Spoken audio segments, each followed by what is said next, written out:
Assalamualaikum warahmatullahi wabarakatuh. Kembali lagi di channel Nasihat Kehidupan Misteri. Pada video kali ini saya akan membahas tentang Soekarno marah besar di Amerika Serikat. Presiden Jokowi mengadakan kunjungan ke Amerika Serikat. Jokowi diterima baik oleh Presiden Barack Obama. Pertemuan tersebut menghasilkan beberapa komitmen tentang ekonomi, teknologi, dan pendidikan. Dulu ada kisah menarik bagaimana Presiden Soekarno marah saat berkunjung ke Amerika Serikat. Soekarno merasa harga dirinya diinjak-injak oleh protokoler Presiden Amerika Serikat. Peristiwa itu terjadi pada tahun 1950-an. Soekarno dijadwalkan menemui Presiden Eisenhower tepat pukul 10 pagi.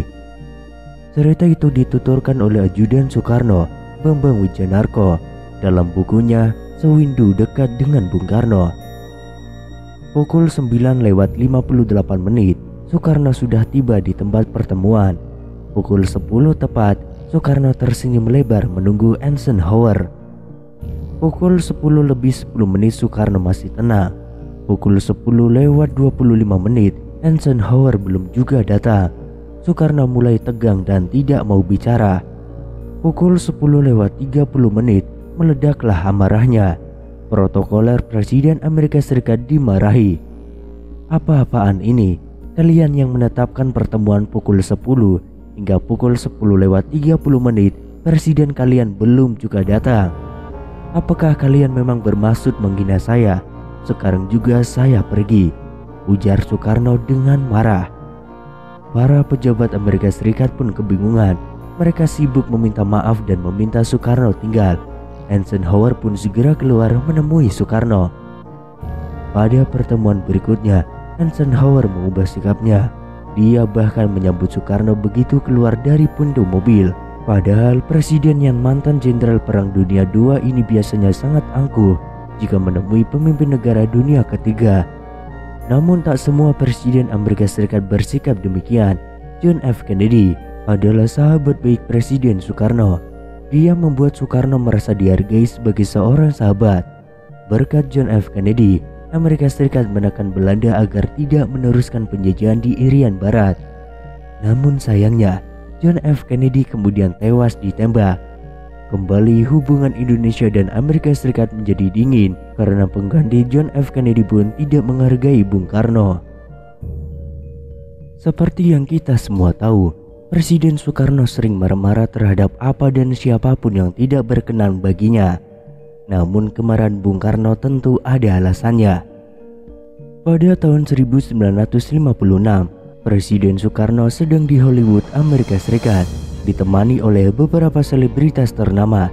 Salah satunya adalah Jean Simon, aktris cantik yang sangat terkenal kala itu. Tiba-tiba, suasana yang semula akrab dan bersahabat mendadak menjadi begitu menegangkan. Simon mengungkapkan keinginannya untuk berkunjung ke Jakarta suatu saat nanti.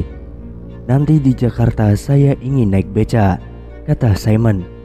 Tanpa diduga, Bung Karno ternyata tidak berkenan dengan ucapan Simon. Ia marah dan menghardik artis berkebangsaan Inggris itu. Bekerja menarik becak, tegas Soekarno, bukan tidak pantas dibanggakan, apalagi dijadikan ikon Jakarta sebagai ibu kota Indonesia. Baginya, profesi tukang becak adalah bentuk nyata dari penghisapan manusia oleh manusia lain. Selain itu, Presiden Soekarno juga pernah murka di Forum Internasional Sidang Umum Perserikatan Bangsa-Bangsa yang dihadiri oleh lebih dari 100 orang kepala negara dari seluruh dunia.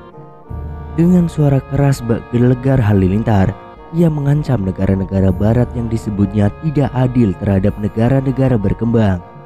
Pada 1963 itu, Soekarno sekaligus menyatakan bahwa Republik Indonesia keluar dari Perserikatan Bangsa-Bangsa.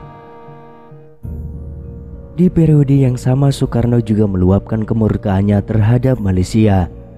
Negeri tetangga ini dituding Bung Karno sebagai negara boneka, antek bangsa-bangsa kapitalis terutama Inggris dan Amerika.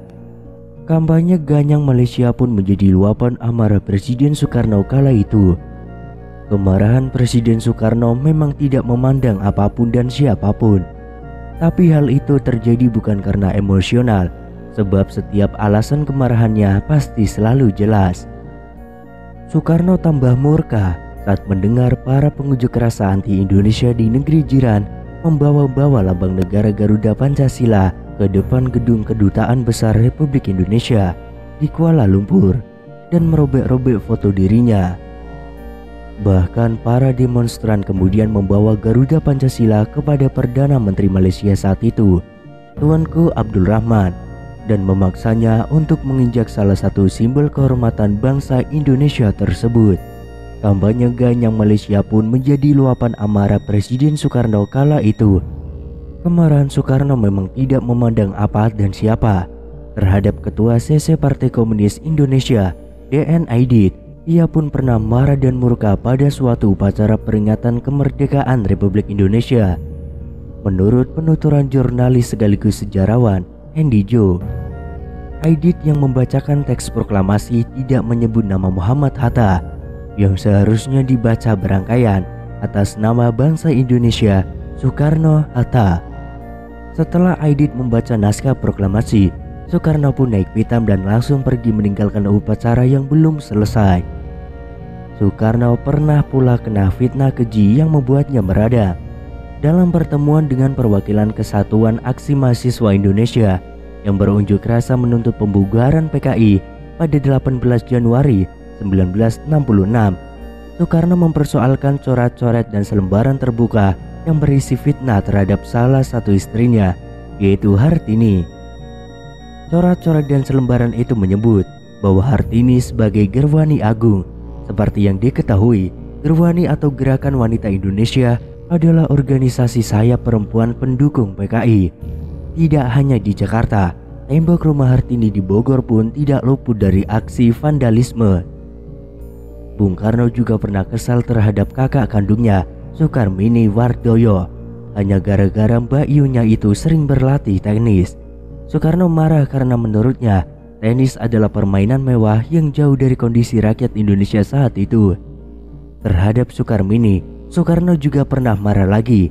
Kakak perempuannya itu pernah diperalat oleh seorang pengusaha asal Belanda yang ingin mendapatkan proyek dari Soekarno. Bung Karno jelas menolak mentah-mentah karena tidak berkenan dengan cara-cara yang dilakukan oleh pengusaha asing itu, yakni dengan mendekati kakaknya. Namun hubungannya dengan Sukarmini tetap saja harmonis karena kemarahan Bung Karno itu ibarat pertanda kasih sayang. Di samping itu, Sukarmini adalah kakak satu-satunya Bung Karno, juga sering ikut menjaga dan merawat anak-anaknya.